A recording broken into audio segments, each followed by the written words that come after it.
What it do? What it do? Hope everybody's doing well.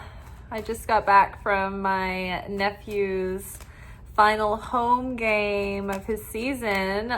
He's playing football. He's in 8th grade. His name is Levi.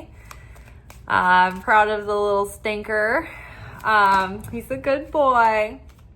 But yeah, his football game was tonight. So I went back. It was at my old high school. That's where the junior high is now. So it was really fun to go back and sit in the bleachers and just be awash with nostalgia and memories. And I ate a concession stand cheeseburger, little nachos. So it was a fun time with the fam.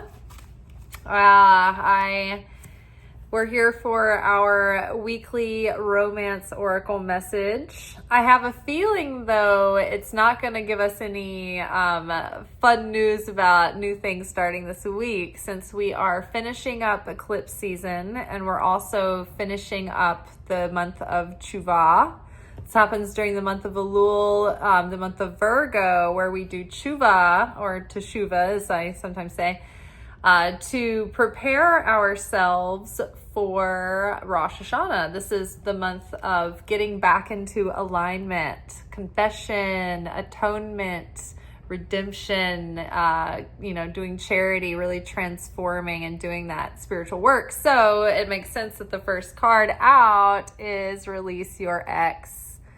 Right? This is spiritual new year, and so we get a new soul, and so we don't want to bring things that have come to completion into the new year. We want to be finished with those soul contracts. So now is a good time to, maybe write that final goodbye letter that you just write in your journal, or do what you have to release that energy, cut the cords, purify and purge your aura of that person that's in the back of your mind, or that's the back burner, or well, if it doesn't work out, I've always got this plan, like all of those things. Like, we want to clean the slates for the next person, or the next true partner to come in, and we want to have a heart that's ready to receive them. And it's like when you think about the airport, right? You want the gate open. We can't have a new plane come in if the gates are all taken, right? You're left circling the runway because you've got nowhere to land. So we want to give that,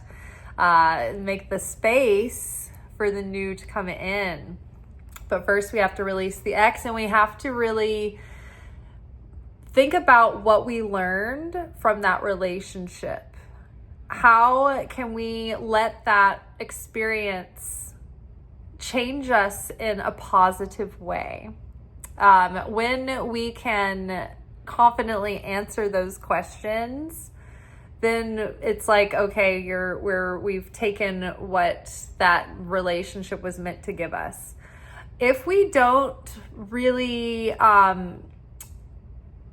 get the lesson from the old relationships, then that lesson will be waiting for us in the next one. So I think that we've all really come a long way, and we've learned a lot. And I think that we don't really need to repeat the same experiences again. But in order to make sure that we don't have to do that, it's just that we need to make sure that the Creator knows, like, okay, I have received that lesson and those lessons and that wisdom, and I have really solidified that down into my bones, and I embody that now, and I'm not going down that path anymore. And so then we won't need that lesson to show up again, because it's not going to be in our vibration. There won't be any resonance for it to come back. So it's like pulling out weeds and getting rid of an invasive species in the garden of your mind and your emotions. All right. Okay, so letting go of the past, cutting karmic ties, getting completion of karmic contracts. Ooh, love yourself first. Okay, this was our card last week. So basically any of the work that we do on our own heart and soul right now is going to yield exponential results. Whereas if we tried to look for love outside of ourselves at this very second, it'd be, we'd be coming from a place of rushing it, and it wouldn't be in good timing, right? It'd be like picking the fruit out of season. So during eclipse season, it's just that any seeds planted during that time come with the chaos and upheaval that is sort of in the air and the zeitgeist during the eclipse portal. So it's best to sort of let the energy strip away what it wants to strip away and find your bearings, and then come back and get into a grounded state once the dust has settled, when we get out of this next few days. So, and then we're going into the high holidays, which our soul ascends to the upper realms. It gets basically a refreshment and a dry cleaning, and sort of like getting a new hard drive. And so the soul is being upgraded in the upper realms, and it's getting a new light vestments. And you can think of it as like putting in new operating systems and new wiring and new grid work through your being. And so that's going on through this week. And then on Yom Kippur, we fast to purify our vessel to receive our soul once more. And so the final blowing of the shofar seals that decree in for the year. We get our soul, and the soul is downloaded with our year's destiny, the first draft of the script of the year before us, right? So this is a time where everything's in flux. And so the main focus should be on ourselves and on our inner work, so that we can yield the greatest blessings for the year. And everything else can just like wait a couple of weeks, right? We are after Yom Kippur, there's a bonus holiday called Sukkot. This is the Feast of Tabernacles. And during that time is when we download the highest form and the most joyous form and the lightest form of the light. And that is basically turbocharging the soul that we just downloaded and reestablished within ourselves. So it's like getting that soul plugged in and then juicing it up for the year to come. So over those 3 weeks, roughly 3 weeks, a little bit more, it's best to just be with yourself in your process, and then that will determine all the positive and beautiful seeds that you will have coming for the year. So there's no need to rush. You can relax and trust and surrender your own personal agenda. And that includes too, like personal creative projects that you're pushing forward. I am not really working heavily on trying to launch like my new platform right now, or, I'm just sort of like treading water with the existing creative projects that I have. And I've really just been sitting in the energy over the last couple of weeks, like going deep, thinking about things, feeling things, being with the world and praying for world issues. And so I think that's okay, though. I think that that's what this season is for. Love and lightness will come in its time, but the preparation gives us the best chance of success when it does show up. Pay attention to red flags. Yay. Okay, perfect for the week. So during these 3 weeks, you might notice that you're challenged, or that the energy around you seems to be intensified. And that's really, really good. It's you're being shown the vulnerable areas of yourself that still need a little bit of love and care and patchwork and a little bit of putty, the red flags, like watch out for your own red flags. Also be aware of red flags in others, right? Like there might be familiar characters that present during this time that tempt you into going down, rabbit holes, or old, destructive patterns, whether this be in a romantic way, or maybe there's someone that gets under your skin and antagonizes you, and you can't stop thinking about how much they bother you. And so maybe they poke back in and they disturb your peace, right? So we've got to become sovereign over our headspace, or not give people free rent up there.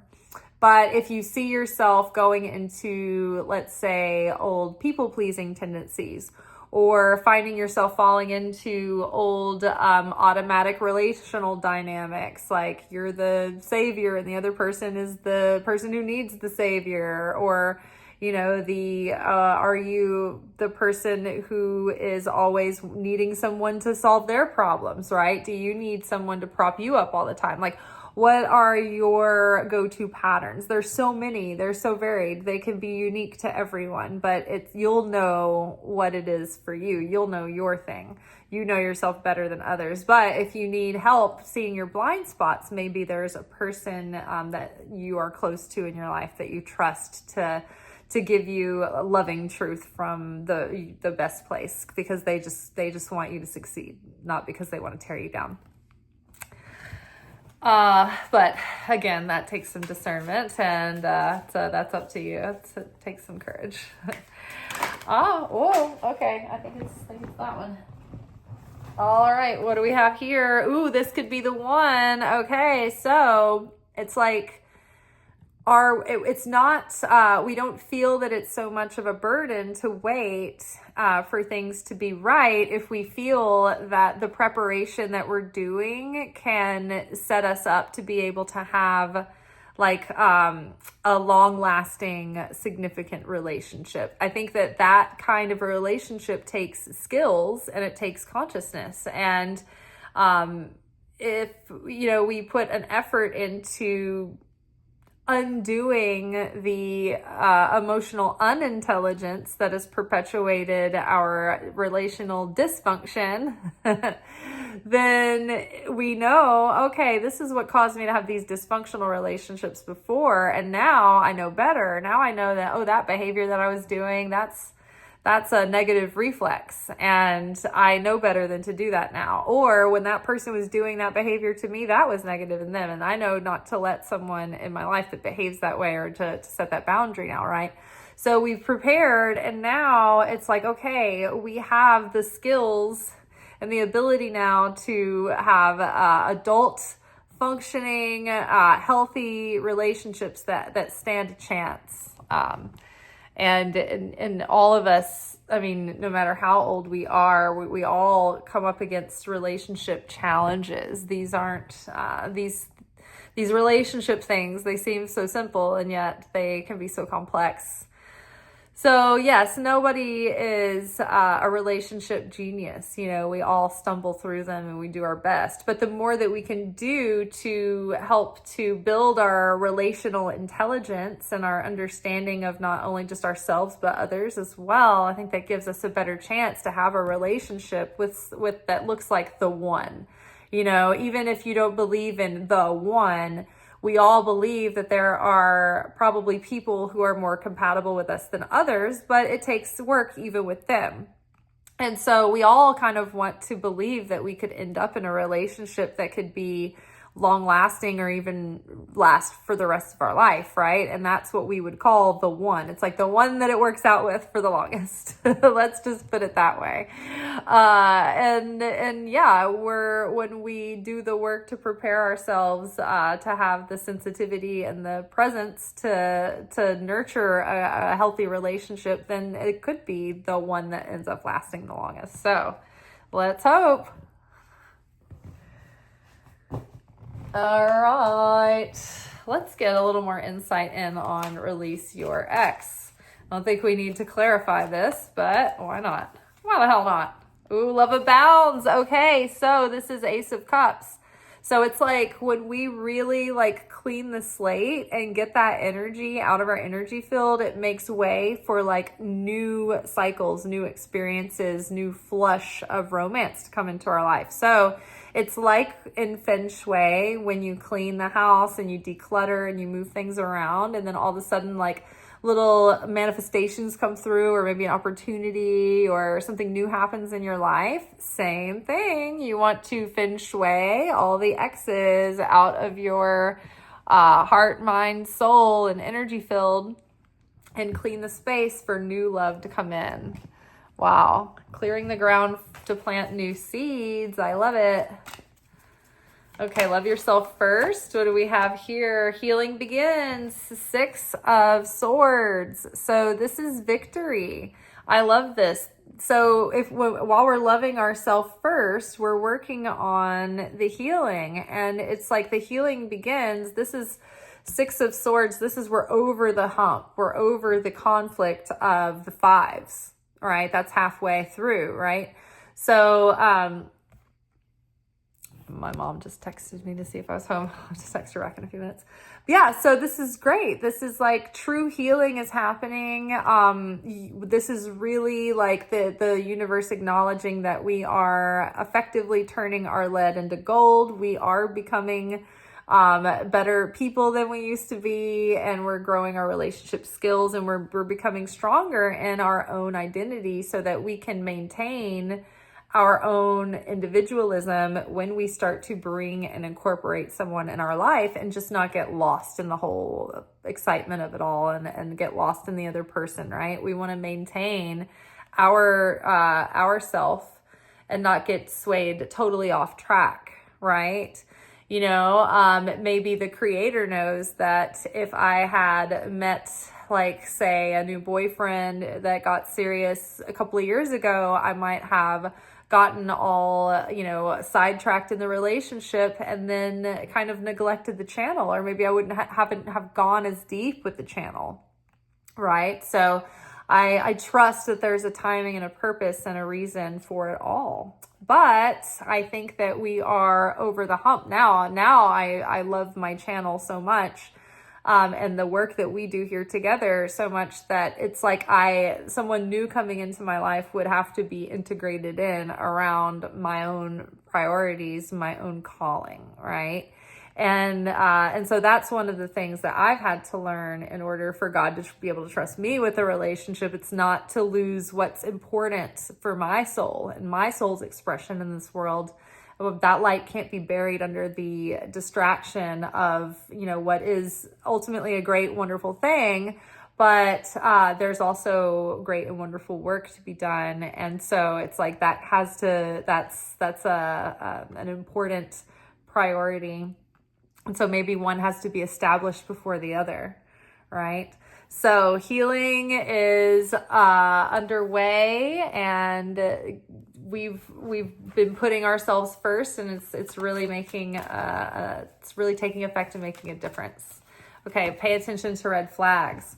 Clarity of belief. Okay, Ace of Swords. So this is like new clarity, new awareness. It's all so clear now. It's like when people show us the red flags before, we wanted and we needed enough to where we were able to look away, divert our attention, maintain plausible deniability. But now we're not dealing with we can cut through that bullshit now, and we can see through our own self-delusions as well as others. So like the flags, the red flags waving, they're so much clearer, so much sooner. And so now it's about honoring ourselves and taking heed instead of ignoring them and letting them slide out of control until you're overly bonded and overly attached to someone who you never should have been with in the first place. And so the good thing is that you can get these people out of the way sooner, faster, so that you can get to the good stuff, right? So like seeing someone for who they are right away instead of trying to project on them who you hope that they are. All right, and let's see. Let's get some more insight, and this could be the one. Oh, listen to your heart. It is waiting for you. Okay, so the 2 of the second, the High Priestess. This is the Major Arcana High Priestess card. So listen, this when your inner knowing, right, gives you feelings of warmth and ease and expansion around people who are, you know, going to be a productive relationship to explore. And then you have contracting, sickening feelings about, and like worrisome and dread around people that are not going to be good for you and that are just going to be steering you through lessons that you don't want to keep repeating, right? If you can see the red flag and avoid it, then you don't need the lesson. You only need the lesson of going through the hardship when you ignore the red flags, right? The whole point is to learn to listen to your spirit's advice and follow that and take heed, right? Because the spirit is going to steer you towards your ultimate fulfillment and joy. And so many times, yes, your ego might love that shiny person, but the intuition knows that shininess is just the charismatic sociopathology of the narcissist that is love bombing you and luring you into their trap and their clutches to suck your soul and your energy. So listen to the intuition and see those red flags for what they are. And then also, though, that you feel like at ease and safe, and it's not as glamorous and exciting and full of the highs and lows when it's like a good solid candidate, like a good suitor. They're more secure, and so they're going to be more steadfast, and you're going to feel more safe, and your nervous system is going to feel relaxed with them. You're not going to feel like they're going to leave any minute, or anything's possible. It's like you want someone who's more boring, like more predictable, more like consistent and dependable, right? And so this could be the one. Your inner voice is now, and your discernment is now strong enough to tell you right off the bat. I've noticed mine is too. And I think that's why there's not a lot of casual dating going on in my life, because as soon as I start to get to know someone, I can, before I even go on any kind of date, it's like I can tell pretty quickly if they're going to be a match or not. And if I just think that they're cute and that's going to suck me in, but if they're not real core compatible, So I think being able to identify that quickly has even like preempted a lot of the people that I might have like tried going out with. So, but I think that's good too, because I've been able to stay focused on what's important and do the healing work, and not, I don't think it's good to just push people away and hide out and think, oh, well, I'm not going to get to know new people or take risks. But if you're like, if it's pretty clear right off the bat that you're like, I don't think that this is going to be a match, then there's no reason to try to force it either. So I guess that's where I'm coming from. All right, y'all. Well, that is all for tonight. I'm going to text my mama and chill and watch some fall shows and enjoy the smell of a pumpkin candle. I hope y'all have a good night. I hope that everyone is well and safe, and I pray for peace on earth and goodwill towards all humankind. Much love. Ciao.